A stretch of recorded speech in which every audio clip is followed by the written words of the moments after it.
Bonjour à tous, nous sommes ravis d'être avec vous ce matin pour ce webinaire d'une petite demi-heure sur le sujet cloud public, comment concilier innovation et souveraineté des données. Je suis Servane Ogier, je suis la directrice des affaires publiques de NumSpot et avec moi Frédéric Rousseau. Bonjour, je suis Frédéric Rousseau et je m'occupe de la partie avant-vente chez NumSpot. Et aujourd'hui, je vais vous présenter l'offre de service NumSpot et comment elle s'intègre dans une démarche de souveraineté et de confiance. Voilà. Donc sur ce webinaire, nous allons faire effectivement 2 temps. Un premier temps pour aborder le sujet de la souveraineté, pourquoi elle est primordiale et comment NumSpot vous la garantit. Et effectivement, une deuxième partie qui rentrera plus dans les produits pour savoir comment on peut bénéficier aujourd'hui de toute l'innovation du cloud public tout en protégeant ses données. Le cloud, c'est un marché qui est encore en croissance, et même si on a ce fameux 80% de domination des hyperscalers qui intimide, qui laisse imaginer certains que la messe est dite, malgré tout, en fait, on a quand même seulement 20% aujourd'hui des workloads qui sont dans le cloud, dans l'ensemble des sociétés et des administrations. Alors évidemment, avec quelques-uns qui sont plus avancés que d'autres, mais le fait est qu'il y a encore, on considère encore 80% des workloads qui sont on-premise. Et ces workloads qui sont on-premise le sont généralement pour des raisons de confiance. Et donc, c'est pour ça que le sujet du cloud est encore en pleine croissance et qu'il y a aujourd'hui en France un écosystème très dynamique qui est en train de se mettre en place pour apporter des réponses, pour permettre à toutes les sociétés d'utiliser pleinement les leviers de l'innovation du cloud. Et donc aujourd'hui, on attend un doublement des dépenses de cloud public et évidemment sans surprise, avec un impact très très fort de l'intelligence artificielle qui porte ce marché, puisque les sujets d'intelligence artificielle sont fortement liés à des cartes graphiques de type GPU qui sont très, très onéreuses. Et donc, la logique du cloud et le fait d'aller les chercher en mode à la demande ou en ne les utilisant en ne les payant que quand on les utilise, a énormément de sens dans le domaine de l'intelligence artificielle. Et donc, ça drive fortement le marché du cloud public aujourd'hui. Mais quand on considère cette croissance du cloud et cette croissance de l'utilisation du recours à un cloud public, il faut faire attention avec qui on mène ces projets.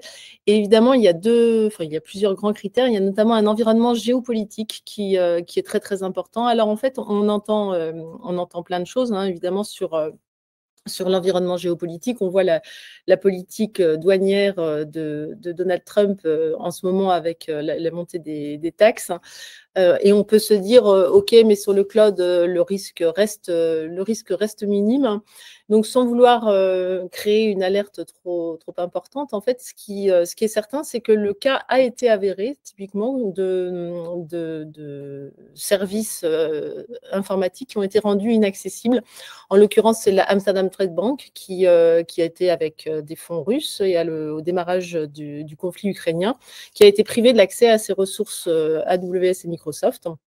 Et alors que la banque se portait plutôt bien, en fait, elle a fait banqueroute du fait de l'inaccessibilité de ses ressources informatiques. Donc tout ça pour dire que le contexte géopolitique, c'est quelque chose qui peut avoir un impact redoutable sur l'activité des entreprises. Et la disponibilité des services informatiques, si elle est compromise à cause de ce contexte géopolitique, ça peut avoir un impact dramatique dans certains cas. Ça, c'est un premier élément de contexte. Il y a également toutes les exigences réglementaires auxquelles sont soumis de plus en plus d'acteurs. Donc, notamment la sphère publique qui est soumise à la doctrine cloud au centre, et donc qui doit, pour tous les sujets sensibles, comportant des données sensibles, utiliser du cloud, mais non seulement utiliser du cloud, mais utiliser du cloud qualifié SecNumCloud. Ça, c'est une doctrine qui existe depuis 2021 maintenant. D'abord, l'administration fait recours au cloud pour ses projets, c'est la première bonne nouvelle, mais surtout au cloud SecNumCloud dès que les données doivent être protégées. Mais c'est pas le seul secteur dans lequel les exigences réglementaires commencent à imposer le recours à des prestations de type SecNumCloud. On a notamment un décret qui l'impose également aux plateformes prestataires de paiement de recourir à un hébergement SecNumCloud quand ils font appel à du cloud. Et ça, en fait, ces exigences réglementaires, on peut y ajouter notamment NIS2 qui arrive, DORA, sont des exigences qui vont de plus en plus demander aux entreprises de protéger les données, d'être très, très vigilants sur les prestataires avec lesquels elles travaillent et d'être en mesure de démontrer qu'ils ont fait tout ce qu'il fallait pour assurer la protection de ces données. Et dans ce contexte-là, évidemment, le référentiel SecNumCloud, c'est un élément de valeur très, très important. Il y a également en fait des choses qui sont liées à la typologie des acteurs en fait qui existent sur le marché du cloud. En fait, il y a plusieurs typologies d'acteurs. Il y a évidemment un risque qui peut être lié au fait qu'un acteur ait un actionnariat 100% privé.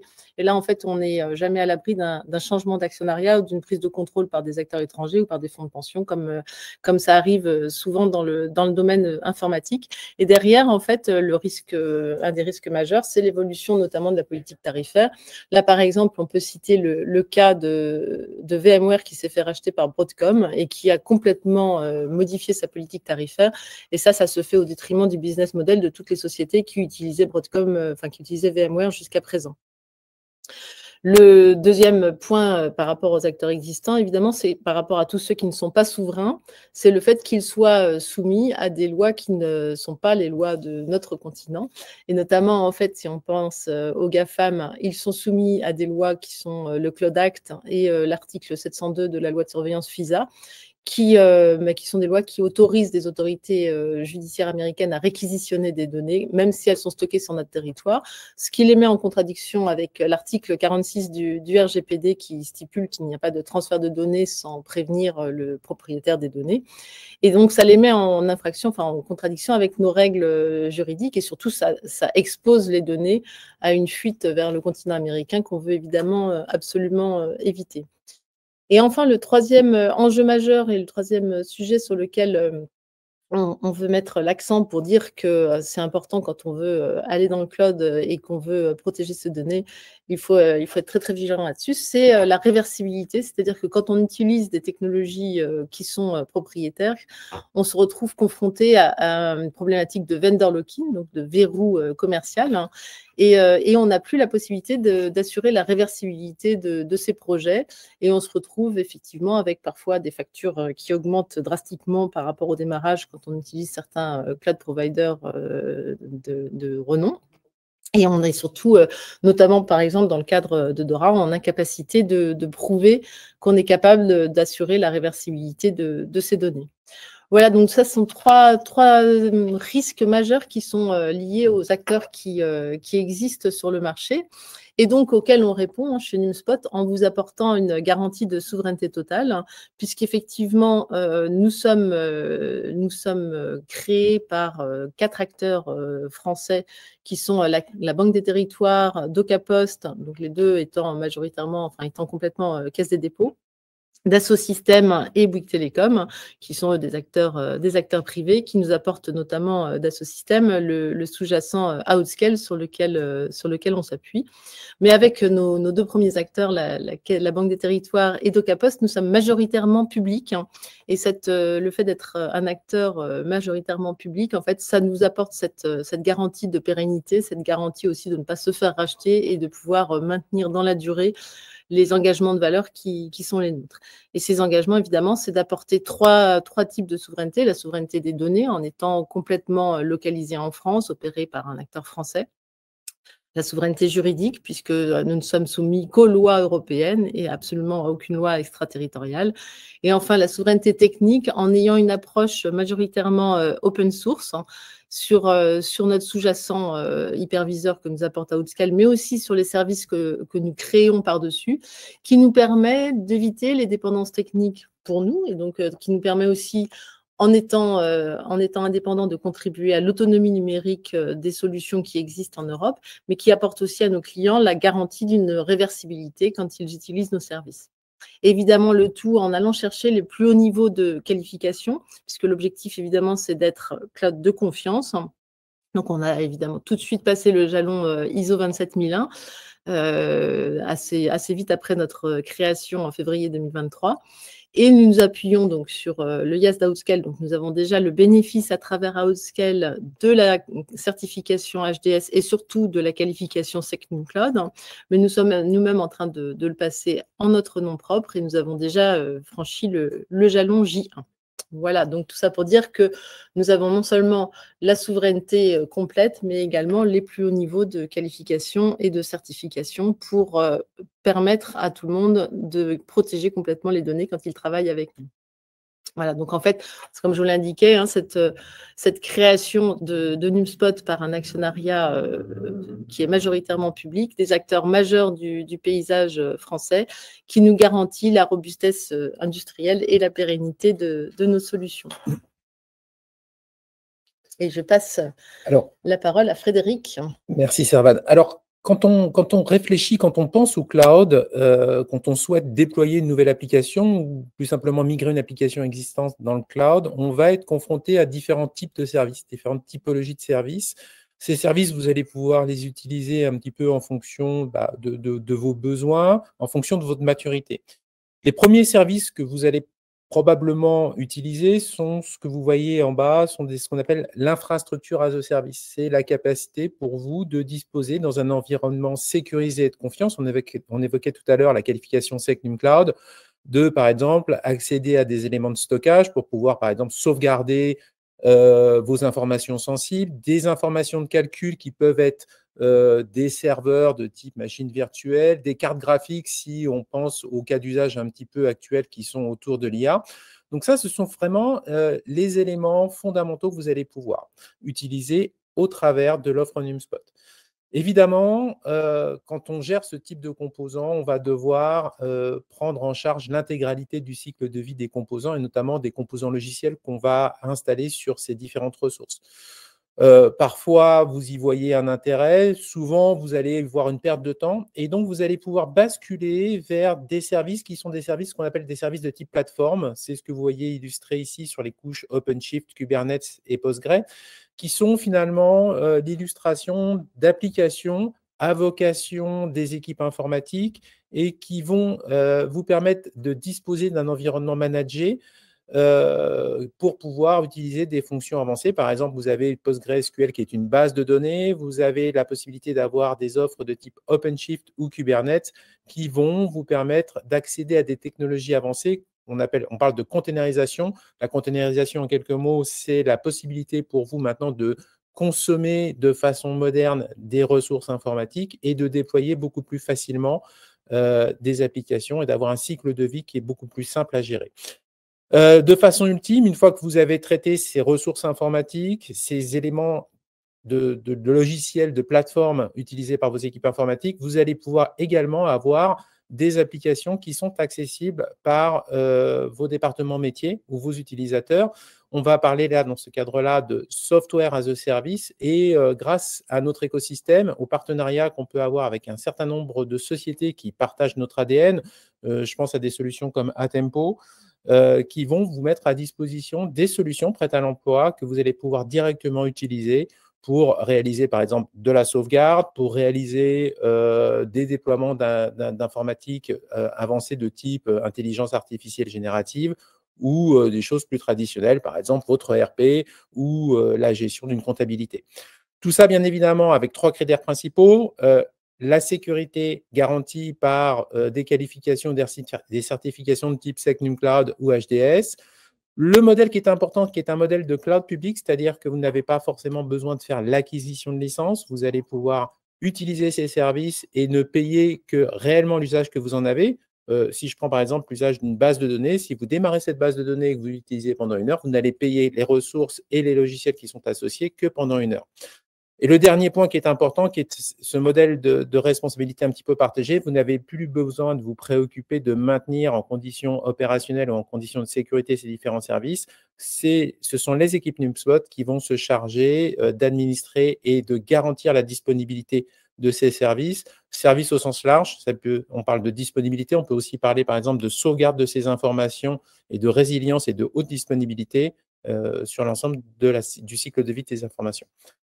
Alors, on retrouve effectivement ces trois types de services, de l'infrastructure, de la plateforme et du software as a service.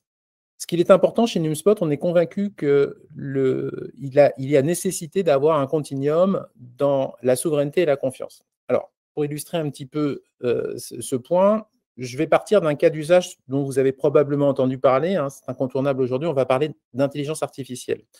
L'intelligence artificielle, finalement, qu'est-ce que c'est? Ce sont trois éléments qui vont rentrer en ligne de compte. Ce sont premièrement des données, très probablement des données critiques pour votre entreprise ou pour vos métiers, qui vont vous permettre effectivement d'accéder à des différenciateurs métiers. Le deuxième point, pour pouvoir exploiter ces données, vous allez avoir un certain nombre d'algorithmes. Si on transpose dans le langage du moment, c'est ce qu'on appelle les LLM, ces fameux modèles d'intelligence large qui vont vous permettre d'exploiter toutes les informations et de pouvoir interagir de façon simple avec des environnements de type ChatGPT. Et le troisième point qui est important, finalement, c'est tout ce matériel qui va être nécessaire pour faire fonctionner ces algorithmes. Alors là, c'est important, on l'évoquait en début de cette présentation. On parle aujourd'hui beaucoup de certains fournisseurs, on parle de NVIDIA aujourd'hui qui a une certaine mainmise sur le marché. Ce sont ces fameux GPU. Ces GPU, ils ont deux points qui sont très représentatifs. Ils sont très rares et en général, tout ce qui est rare est relativement cher.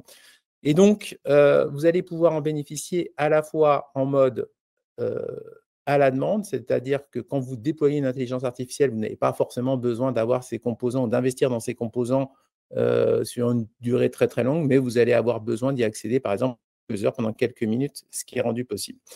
Alors, je parlais de continuum de confiance et de souveraineté. Pourquoi? Parce que finalement, vous voyez bien que ces informations qui sont sensibles, si vous vous contentez d'avoir une approche qui est d'une infrastructure sécurisée SecNumCloud sur laquelle vous venez positionner vos données, c'est une première étape qui est importante, mais qui ne va pas être suffisante, puisqu'à un moment donné, vous allez devoir injecter ces informations dans les algorithmes. Si je prends un exemple assez simple, si aujourd'hui vous prenez ces données, que vous stockez ces données dans un environnement SecNumCloud, mais que derrière vous les envoyez dans un environnement de type ChatGPT, vous avez une rupture de la souveraineté parce que ChatGPT, même quand on vous dit c'est hébergé sur des serveurs localisés en Europe, c'est quand même de la technologie qui est maîtrisée par des acteurs étrangers, qui est dans la plupart du temps soumis à l'application d'une certaine extraterritorialité, donc potentiellement d'avoir des fuites d'informations. Et puis, quand vous allez parler de cloud à la demande avec ce matériel, ce matériel, ça veut dire qu'il est à un moment donné partagé entre certains utilisateurs. Comment on va vous garantir que quand vous relâchez cette carte graphique, quand vous n'utilisez plus cette carte graphique et que quelqu'un d'autre vient l'utiliser, il n'y a pas de l'information résiduelle qui va pouvoir être récupérée. Donc là, on va retrouver effectivement, vous voyez, dans ces trois éléments, les différentes typologies de services que j'évoquais, l'infrastructure, la plateforme et le software, avec la nécessité d'avoir effectivement une continuité sur ces différents éléments qui vont, vous permettre d'être à l'abri des lois extraterritoriales sur l'ensemble de la chaîne, les données, les algorithmes et le matériel, de bénéficier d'un modèle as a service, c'est-à-dire que vous allez pouvoir accéder aux nouveautés et aux derniers éléments qui sont disponibles, et surtout dans le cadre de l'IA, ce sont des éléments qui sont rafraîchis de façon assez régulière, et surtout de rester dans un modèle qui va vous permettre d'éviter l'investissement initial, c'est-à-dire de ne pas avoir cette fracture, ce système de fracture numérique où en général, seuls les gros acteurs vont pouvoir accéder à des éléments d'intelligence artificielle. On est presque dans les temps, je pense. Alors, je ne sais pas si on a accès au chat, donc vous n'hésitez pas à poser des questions en ligne si vous en avez.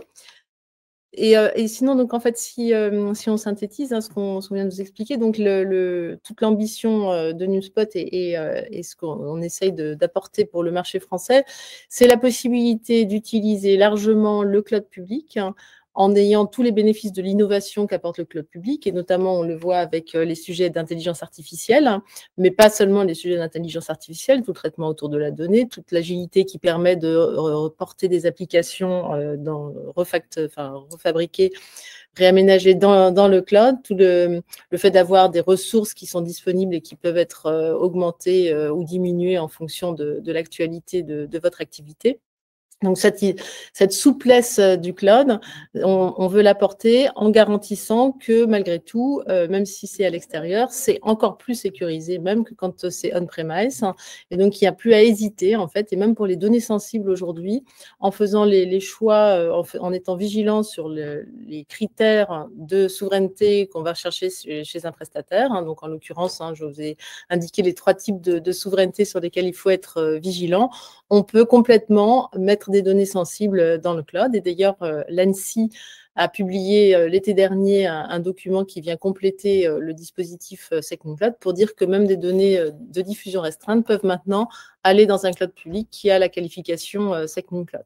Donc, il n'y a plus à hésiter. Et aujourd'hui, avec les couches de passe qu'apporte NumSpot, non seulement c'est possible, c'est sécurisé, mais en plus, ça devient plus facile. C'est-à-dire que les compétences internes nécessaires pour pouvoir utiliser le cloud public sont moins importantes puisque on apporte des solutions qui facilitent la vie et l'utilisation du cloud.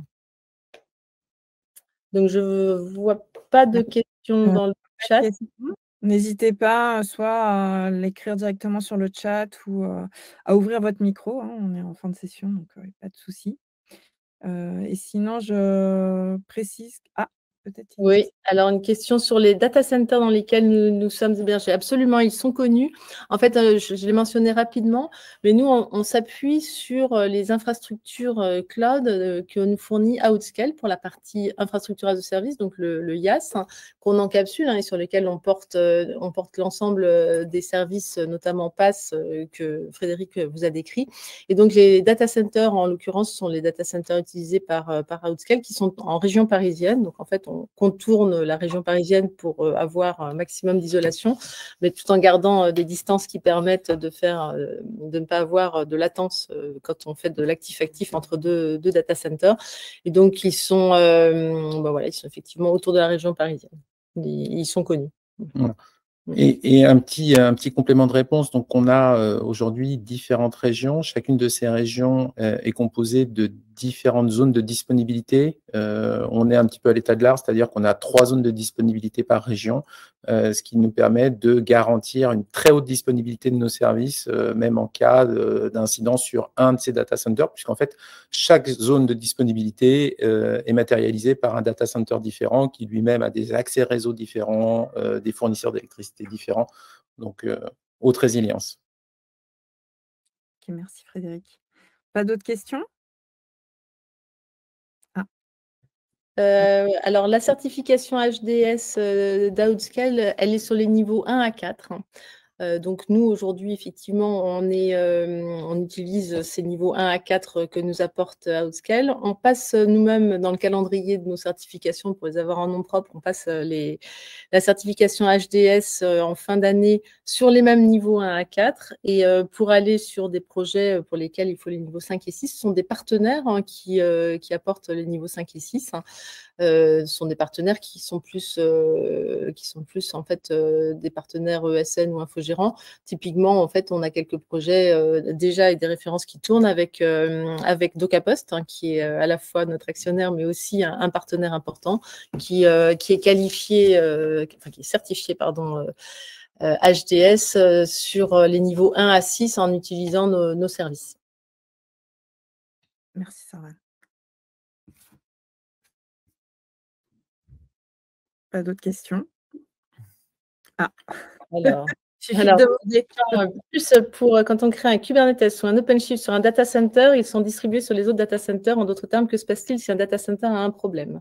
C'est là qu'on a le bénéfice de nos 3. Voilà, alors effectivement, comme je l'évoquais précédemment, on a aujourd'hui 3 data centers. Dans le cadre du déploiement de ces services managés, que ce soit Kubernetes ou OpenShift, en fait, on va sur la partie, alors sans rentrer trop de détails techniques, sur la partie control plane, on a un modèle qui vous permet d'avoir déjà un control plane qui vous est dédié, il n'y a pas de mutualisation, composé par 3 ressources. Donc, on est vraiment à l'état de l'art et chacune de ces ressources est ventilée sur un data center différent. Donc, dans le cadre d'une anomalie sur un data center, le control plane va pouvoir continuer à fonctionner avec les 2 nœuds qui seront encore disponibles.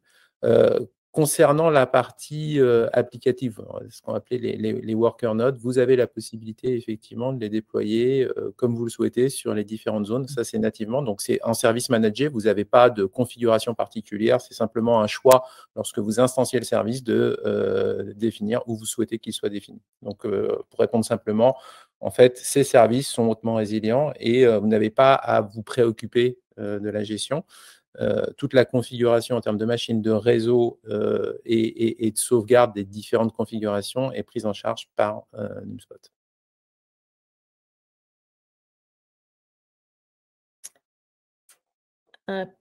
Alors, la question de Jérôme Garnier, vous avez un pass disponible, plus le plan d'assurance sécurité? Alors, on a un pass disponible public. Alors, on le transmet sur demande pour des raisons évidentes de confidentialité. Mais oui, vous pouvez nous contacter. On sera ravis d'échanger sur ce sujet avec vous. Mais évidemment, on a tous les éléments nécessaires. Comme l'évoquait Servan, on est en train de passer un certain nombre de qualifications, que ce soit l'ISO 27001 qui a été achevé en début d'année dernière. On travaille sur le SecNum Cloud. On est déjà dans un jalon avancé du SecNum Cloud. Donc, on a tous ces documents qui sont à disposition et qu'on partage volontiers dans le cadre d'échanges avec nos partenaires.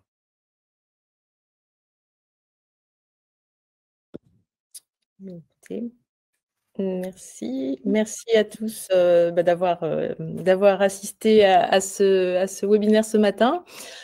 Qui va être disponible sur la chaîne YouTube d'Exatrust. Et puis, on vous donne rendez-vous aux universités d'été si vous nous y rejoignez. Il y aura un stand NumSpot, bien sûr, pour cet événement majeur de notre année d'Exatrust. Bonne fin de journée à tous. Bonne journée. À tous. Au revoir.